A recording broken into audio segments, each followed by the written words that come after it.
What does Billy Napier need to do to save his job and resurrect the Florida football program? Brandon Olsen will tell us.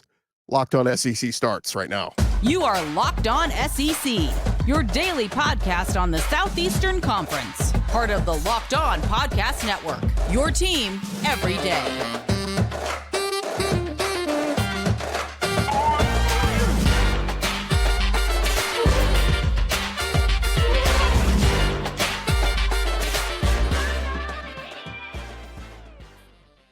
And what is happening, everybody? Welcome into Locked On SEC. It's great to have you guys along. We continue our spring preview series going around the SEC as we stop off in Florida and talking all things about the Florida Gators down in Gainesville. But first, I'm Chris Gordy. Thanks for making us your first listen every day. Shout out to our everydayers for free and available wherever you get your podcasts and on YouTube. Part of the Locked On Podcast Network, covering your team every day. And this episode presented to you by friends over at LinkedIn Jobs. These days, every new potential hire can feel like a high-stakes wager for your small business. Go check out LinkedIn Jobs. Let them help you find the right people faster and for free, and post your job for free at linkedin.com/LockedOnCollege. Terms and conditions apply. Brandon Olsen, how are you, my friend? Haven't talked to you in a while. The Florida Gators kind of been off the radar here for a little bit. What's this offseason been like for you so far? I mean, it's great to have a little bit of silence there with this program, but it's fun. I'm excited to watch this season. You know, I know that there's a lot of negativity around the program, deservedly so. Like, I'm not going to pretend it's not earned, but I'm excited. I know that there's a lot of fans who hate having that schedule being as insane as it is. I love it. I want a tough schedule. I don't want the cupcakes. Well, let's get into it. We're going to talk offense. We're going to talk defense. We're going to do a full spring preview here, but let's start with the head man, Billy Napier. He heads into year 3. He's 11-14 his time in the Swamp, 6-10 in the conference. Just signed the 14th best recruiting class, which is headlined by the 5-star quarterback DJ Lagway. But where are Gator fans right now on Napier heading into year 3? Everywhere. I think that there's some fans who go, hey, when you fired Dan Mullen and you hired Billy Napier, we pretty much collectively said no more of the 3 years and then firing thing. We've seen that so many times now. No more of the 3 years and done thing. And then the first 2 seasons happened, and so many Florida Gators fans shifted to, this isn't the guy. This is horrible. It's not going to work. It's never going to work. He's a lame duck. Just cut ties now after 2 seasons and just move on.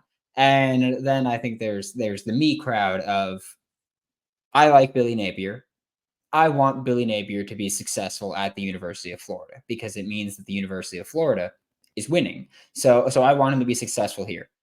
But if he doesn't show signs of doing that this season, then I don't care that it's been 3 years. Cut bait and move on and find someone that will win you football games. It's very interesting. We know he's added to the staff this offseason. There's a whole lot of co's. You look down their staff, it's like co this, co that. I mean, you might as well be co-host of Locked On Gators. I mean, you could do anything you bring in other guys to help you get the job done. But you got Rob Sale still there. You got Russ Callaway, and he gets the title of co-OC. There's been a lot of talk that Napier will continue to call plays on offense, but said he plans to hand off some tasks of the offense. So what is this going to look like on game day, you think, with all these co-OCs, everybody wearing different hats? Everyone's an OC now. I think we see Russ Callaway move to the booth so that he can see the full field and be able to relay things to Billy Napier, even whether Napier's a play caller. I know that's what he said. I don't fully buy that. I think that they're going to figure things out and see how it goes. But I think you see Russ Callaway move to the booth. Rob Sale stays down on the field, of course, running your offensive line unit. There's a ton of people in there. You should be on the field there. I think defensively, you see Ron Roberts in the booth, the not co-DC here, head coach of the defense, baby. That's the one that we got there. But I think you see Ron Roberts move to the booth so that he can also help Austin Armstrong, who's still going to call plays defensively. I think that's how you see that shake out.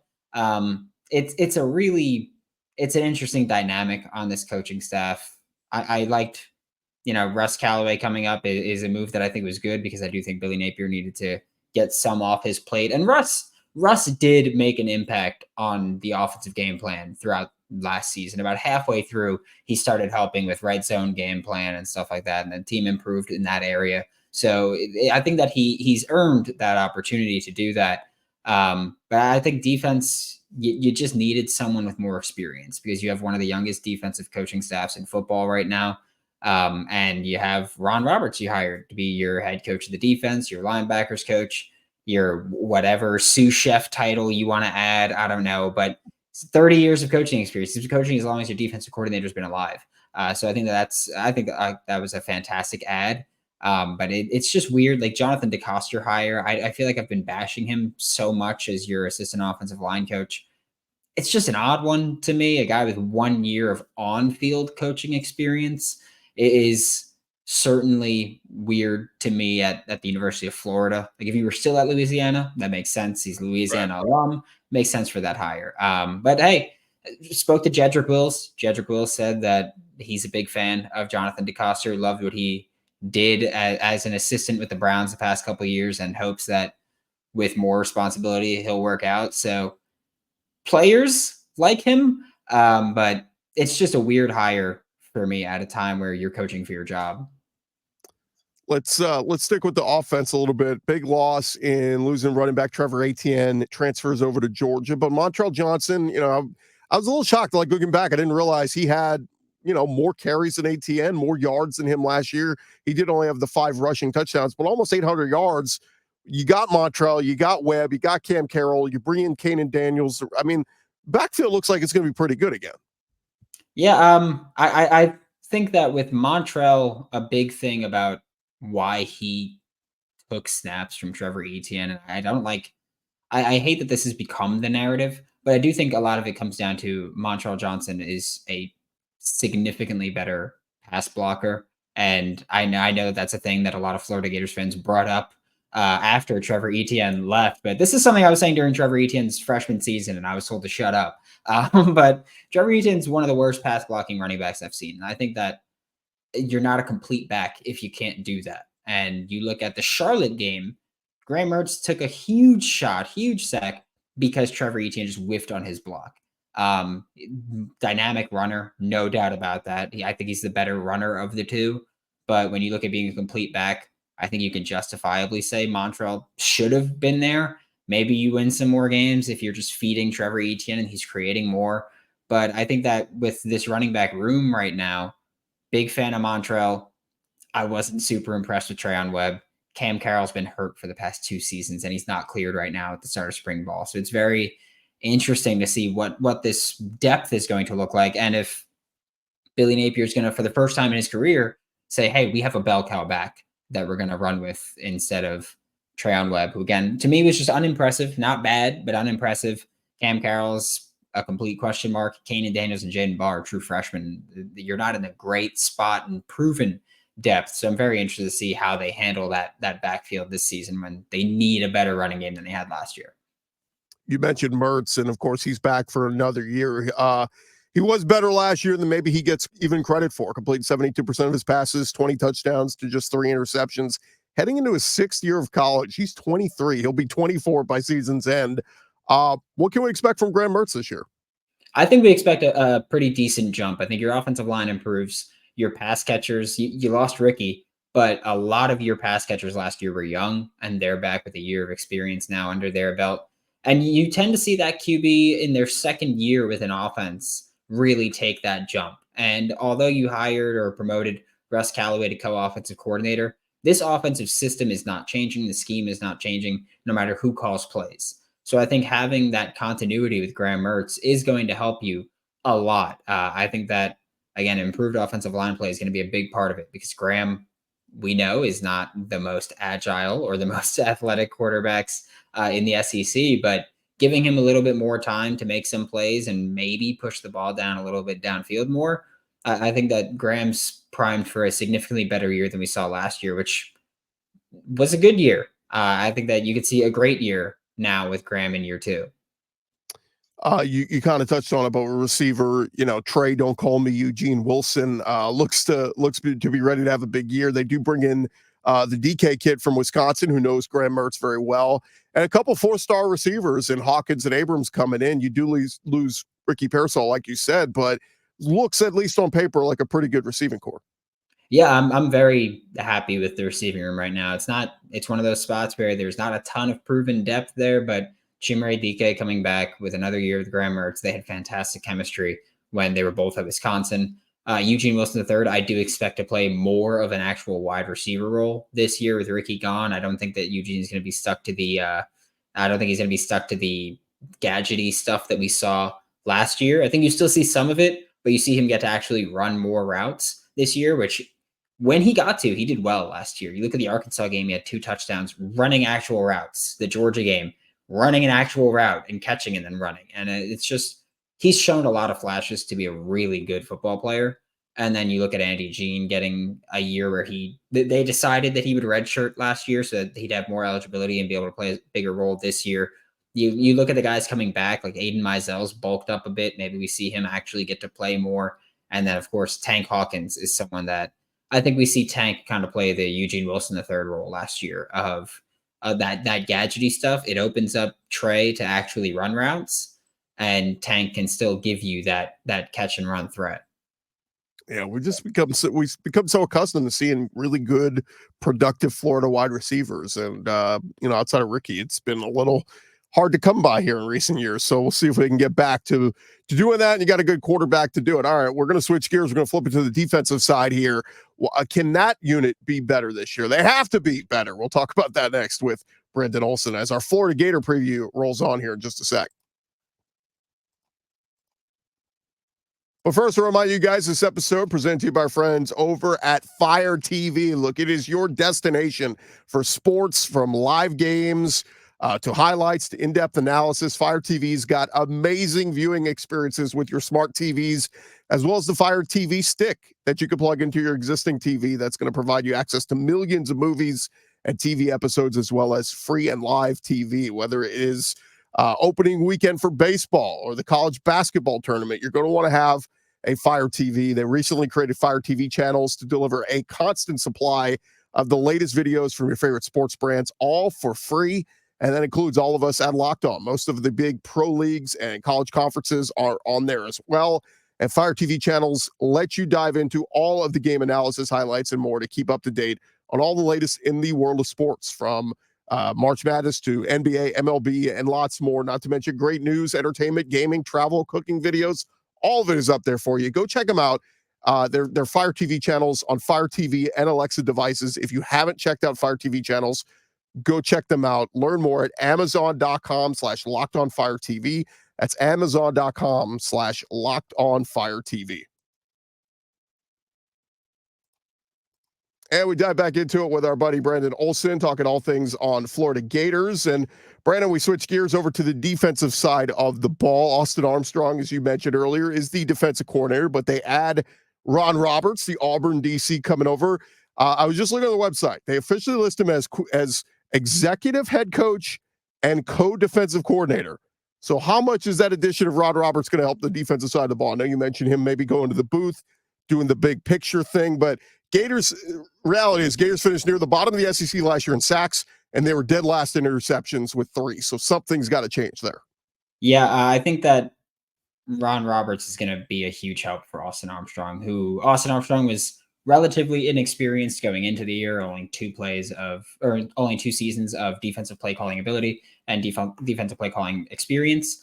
Ron Roberts brings 30 years of coaching experience to the table here and to the staff here. And I think that's going to be huge. I think Austin Armstrong just made a few questionable decisions and kind of got away from what got him to Florida. You look at Southern Miss, which I know Southern Miss is not in the SEC, but Southern Miss, his defensive play calling was way more aggressive in terms of who he brought on the blitz and when he brought them. And then you look at his first year at Florida, and he didn't do that much. He kind of reined it in a lot. And the slot was not a pass rush threat, wasn't a blitz threat. And when you look at that defensive system, everyone's supposed to be a pass rushing, blitzing threat, except for that far field corner. And that just wasn't the case with Austin Armstrong in 2023 in the Florida Gators. I think Ron Roberts brings that back. He loves blitzing that slot, that star, that nickel, whatever you want to call it. He loves blitzing that position. And I think it really opens up the pass defense and the pass rush. And so I think that Ron Roberts coming in will help Austin Armstrong kind of go, okay, hey, like you need to be a threat from every spot, and you need to work this way and that way, and it's going to really help him. And let's be honest here, can't get worse, can it? Well, it's funny. I mean, they were so aggressive. The Tennessee game, they shut down Joe Milton. They hold them to 16 points.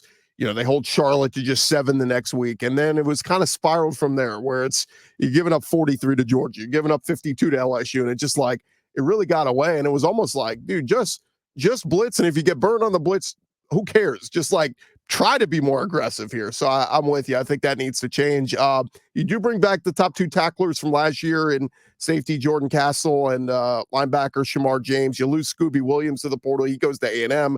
Of course, everybody knows Princely went over to Ole Miss. But who on this defense has got you excited for this season? I'm really looking forward to Joey Slackman, the incoming defensive lineman from Penn. That was a huge addition for me. I know Ivy League is not the SEC, and stepping up is questionable, but Joey Slackman, I think, is someone that's going to take that starting spot on the interior next to Cam Jackson. I think that your defensive line in general is really promising. You look at Kelby Collins, you look at TJ Searcy, you look at LJ McCray. You brought in a lot of talent in that front seven where that was just a horrible spot for you last year. And I know that everybody likes to talk about the corners who, guess what, sucked last year. But it's hard to play corner when there's no pass rush. And I understand that. It's also hard to rush the passer when a quarterback could just throw the ball deep and they have a receiver open. So it's kind of, you have to marry that coverage and pass rush. And I think they did a really good job of bringing in guys that can do that. Cam Jackson coming back for another year was huge. I was very confident that he was leaving, that he was going to be NFL bound. He ended up making the decision to come back. Caleb Banks, another one. Just that defensive line has me really pumped. Shamar next to Pup Howard, who came over from South Carolina. I mean, for the first time in quite some time, the Florida Gators have 2 starting linebackers that I'm very happy with. I was going to say a lot of portal moves. Asa Turner from Washington, the safety, Bama DB, Jameer Grimsley, George Gums, the defensive end from Northern Illinois. You mentioned, Grayson Howard, Bridges from Oregon. A lot of new pieces in there. Yeah, I think that they did a good job of bringing in some veteran depth and even starters there. I think Asa Turner is probably going to start next to Jordan Castell. I think that Trickweez Bridges is going to be probably one of your first safeties off the bench there. It's going to be interesting since he played corner at Oregon in a very similar defensive system, and now is going to be going back to his more natural safety spot. DJ Douglas in the slot is going to be, I think, a big addition. I think that's where he winds up with Sharif Denson and Aaron Gates. And I think that bringing in that veteran team is going to help you just a ton, because there were just too many times where, I mean, that's kind of the trade-off, right? Where we can go, oh, Florida played so many freshmen last year. Like, that's why they were so bad. That's why they were so bad. So now you brought in the experience that can kind of help speed up the development of some of these guys, where I don't think that you brought in a ton of transfer portal starters, probably one on each level. But I think that you brought in a team that I think you brought in a transfer portal class that makes your team just so much better. And Jameer Grimsley, which is, I love that he's part of the transfer portal class, and he was at Alabama for like 3 days, but hey, he was there. So sure, whatever it is, you got better. And I think that's an important part of this offseason, where all the negative stuff that happened, you still improved this team in the long run. I'd be remiss if we didn't talk about big number 21, Desmond Watson. Crazy. I think he's already a senior, right? Like what role is he playing this year? I don't know, honestly. I don't know if you saw, but he came in with the measurements 464 pounds now. That's just, and I'm not one to harp on the weight. If you're getting cleared by the staff and by the medical staff to play, then so be it. I'm not a doctor. I'm not allowed to make that decision. But he was someone that he lacks explosiveness, and it's football. You can't lack explosiveness, and you're not going to get more explosive by adding 29 pounds. That's not really how that's going to work on that defensive line. So I do think that he has a role when you look at, first, second down, or just short yardage situations. But there's only so much that you can do when you're that big. But I am a fan of I have this vision of getting on the goal line and just seeing big Cam Jackson and big Des Watson just right on the interior, and just like, we dare you to run it. So I do think that there's definitely a role for Des. I'm just not sure what that's going to be. Because again, like I know that we can all sit here and say, oh, he's 464 pounds now. If he's 464 pounds, but he's playing like one of your better defensive linemen and the coaching staff thinks that he's that, play him. I don't care. Like I said, I'm not a doctor. I could look at your weight and make a judgment, but I can't really tell you anything factual or accurate by doing that. So I think that there's a role for him. It's just a matter of figuring out what you can do and how many snaps he's going to be able to play. What's his team's biggest strength, you feel like? Do they have one right now? I think that looking at this passing attack is going to be that. I think that Russ Callaway having his air raid principles joining into this offense for a passing attack that was pretty good last year. I think that he's really going to help that, and having Graham in year 2, having just their speed demons at receiver, Arliss Boardingham at one of your tight end spots, Hayden Hansen at the other. I think that you have to look at the passing attack as what they're going to shift to, which also kind of scares me considering that that's not Billy Napier's tendency. So definitely going to be interesting to see how that one works out. All right, coming up next here on Locked On SEC, we're going to talk with Brandon. We're going to look at the schedule and find out what's the ceiling and what's the floor, and can Billy Napier survive this this really big year 3? We'll talk about that next right here on Locked On SEC. But first, I want to remind you guys, this episode presented to you by our friends over at LinkedIn Jobs. We've been telling you about them for a while because they do work, and they do work for you. When you're hiring for your small business, you want to find quality professionals that are right for your role, and that's why you got to go check out LinkedIn Jobs. They have the tools to help you find the right professionals for your team faster and for free. LinkedIn isn't just another job board. They have a vast network of more than 1 billion professionals, which makes it easy to find the best place to hire. It gives you access to professionals you can't find anywhere else. LinkedIn does all that while making the process easy and intuitive. Hiring is easy when you got that many quality candidates to choose from. In fact, 86% of small businesses get a qualified candidate within 24 hours. LinkedIn knows small businesses are wearing so many hats that you might have the time or resources to spend all this time on hiring. So go post your job for free at linkedin.com/lockedoncollege. That's linkedin.com/lockedoncollege. Go post your job for free. Terms and conditions apply. You know it. I'm on LinkedIn. You're on LinkedIn. Just about everybody's on LinkedIn. It's the easiest place to go to post your job and find a quality candidate. That's LinkedIn, linkedin.com/lockedoncollege. All right, we'll jump back into it with our buddy Brandon Olsen of Locked On Gators. And Brandon, as we look at the schedule for the Florida Gators, it is absolutely loaded. Right out of the gates, it's the Miami Hurricanes, it's Samford, then it's A&M at home, then it's at Mississippi State, then it's UCF coming in. And, look, the schedule gets much more brutal after that, but I can make a case, Brandon, they could start this season 5-0. Now, let's not forget, they did start 5-2 last year before losing out, but 5-0 is doable, at least with the start of this schedule. Absolutely. Just looking at you have 5 of those, or 4 of those, or 5 are at home in Gainesville. Your one road game is Mississippi State. I think Miami, they were another team where last year they were really young. They played a lot of freshmen. They got a ton of experience. They were expected to take a jump this year. Every team that plays a lot of freshmen expects to take that jump. But when you look at that Miami game, I think a lot of it comes down to Cam Ward in his first game coming to Gainesville. It's not an easy place to play at all. I think Florida wins that one. I think you should win that. Like that's one of those games where if you don't win, chalk it, dude. Because that's a game that you have to win. And yeah, those first 5 games, I don't think they're easy games, but they're very much games where I say Florida's on par with or slightly above the majority of them. Yeah, it gets pretty brutal after that. You got to go to Tennessee, and they got Nico Iamaleava. You come home for Kentucky, which that one's been like a really good rivalry now the last few years. They went, like 30 years without Kentucky beating Florida. Now it's been a pretty good game the last handful of years. You get, of course, Georgia and Jacksonville. They look loaded. Then it's at Texas. They're one of the favorites in the SEC. Home for LSU. And that's always a tough one. Home for Ole Miss. They're supposed to be one of the darlings of the SEC this year. And then at FSU, they lose a ton, but it still is in their house. So, yeah, man, let's talk realistic. I mean, if all goes well, if Graham Mertz is awesome and he's, SEC Player of the Year candidate, Montrell Johnson's running fools over, and his defense is flying around, getting sacks and turnovers, what's best case scenario? What's Billy Napier's record? And then give me the floor. What's the absolute worst they could be this year? I think that your ceiling is probably 9-3. And I mean, if everything happens the way you said it, like just incredible defense, Graham Mertz, SEC Player of the Year candidate, I think you can go 9-3. I think that's what you look at. You're probably still going to drop the Georgia game, Texas, and one of the other games, whether that's Tennessee or Ole Miss. And I think your floor,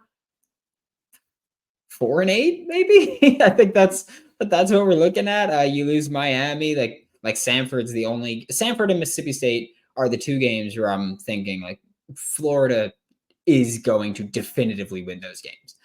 Those are the two that I look at that way. But yeah, I think your floor is 4-8. I think that you have a team that's going to compete, and having a good deal of those games be at home is definitely helpful. Like, you play the gauntlet at the end of the season, but luckily early on you have a lot at home, and that should be a big advantage for you. So I think floor 4-8, ceiling 9-3. Yeah, it's funny you mentioned, I mean, Miami with Cam Ward, UCF gets KJ Jefferson, comes in, the former Arkansas quarterback, and Gus Malzahn gets his hands on him, and who knows? I mean, they could be a really dangerous offense. I know a lot of people are thinking they could maybe compete for the Big 12 title. So we said ceiling, we said floor. What's the minimum for Napier to keep his job? Keep in mind, he went 6-6, lost a bowl game year one, so they go 6-7, and then last year they just miss out on a bowl eligibility, going 5-7. So I think 6-6 obviously has to be the minimum. But in your opinion, what's the minimum he has to go to keep his job? I think 6 wins gets you comfortably safe. I know that there's a lot of Florida Gators fans that go, no, you need to win eight games in year 3. We're talking about realistic here. And I think that if you realistically, with this schedule and your current state of the roster, you win 6 games, I think you keep your job. If you win 5, we have a pretty uncomfortable conversation about the quality of play. Do you have 2 players wearing the same jersey number penalty again? Do you have all 11 players on the field on special teams every time this year? Like if you win 5 games, there's no more of those, oh man, the Florida Gators just didn't show up this time. There's no more of those questions. There's no more of Billy Napier causing you to lose the game against Arkansas. There's no more of that. I think that he's going to keep his job. Whether he should or not is a different conversation. But I think that if you win those 5 games and you look like a clean, competent program that was just outclassed in some spots, I think that he will keep his job. And it's kind of feels there's a little bit of vibes from Texas a couple years ago. I know Sark kind of turned things around by year 3, but he had Arch Manning come in as the big, highly touted recruit. And there were a lot of Texas fans going, yeah, I know it's kind of sucked the first 2 years, but like, we got Arch, so the future looks bright. We can't get rid of him because we'll lose Arch. It kind of feels that way a little bit with DJ Lagway and Napier. Absolutely. Yeah, I think that you got the crown jewel. Like, I know that there's been issues with quarterbacks and recruiting for Florida, Jaden Rashada, but you got DJ Lagway in, and I think it's important also to acknowledge the evaluation part of that, because DJ Lagway was not the number 3 player in the country when he committed to the Florida Gators.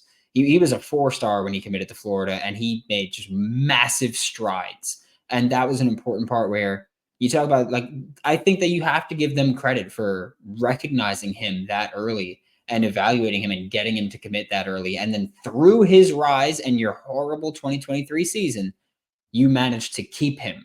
And I think that you deserve credit for that. And if you win 5 games and Florida's brass feels like, hey, if we fire Billy Napier, we're going to lose DJ Lagway, then you have to weigh how much do you value DJ Lagway, and do you really need him in Gainesville? And I think that that's a whole other conversation you can run into. But yeah, I think landing DJ Lagway was huge. I like a lot of the pieces that they brought in. I'm a big fan of Kanan Daniels in that running back room. LJ McCray, Jameer Grimsley's another one where I think that Florida did a good job of, regardless of rankings, they brought in talented football players. And it's just about, will you have time to see that through, even dating back to the 2023 class? Will you have time to see that through or not is the $7.3 million question right now. Well, I hope for your sake we're not doing another coaching search, because man, those get old after a while. And see if old Napier can turn this thing around. He is Brandon Olsen, of course, host Locked On Gators. Let everybody know what you got going up there on your show over these next couple weeks. Yeah, we got spring ball starting. We're talking about lining up how to fix this team where there were just so many glaring issues that shouldn't be happening at the University of Florida, where this program can be at the end of this year, and how these freshmen are doing there in spring ball. It's so funny. I hear people say like, "Oh, college football is so much better when Nebraska is good, when Miami is good. The SEC is better when Florida is good. We need Florida to be good. They can't be the laughing stock anymore." So let's see if I also need that, Chris. Just so you know, I need that too. he is Brandon Olsen. Thanks so much for the time, and we'll talk to you again real soon. Thank you. All right, make Locked On Gators your second listen, or check out Locked On Sports Today. They're streaming for you 24/7 over there on YouTube with all of our local experts Locked On, plus our national shows covering every league. Locked On Sports Today on YouTube. I'm Chris Gordon. This has been Locked On SEC. Everybody have a great weekend out there. We'll come back. We'll talk to you on Monday. We'll be previewing more of the SEC as we go through our spring previews right here on Locked On SEC.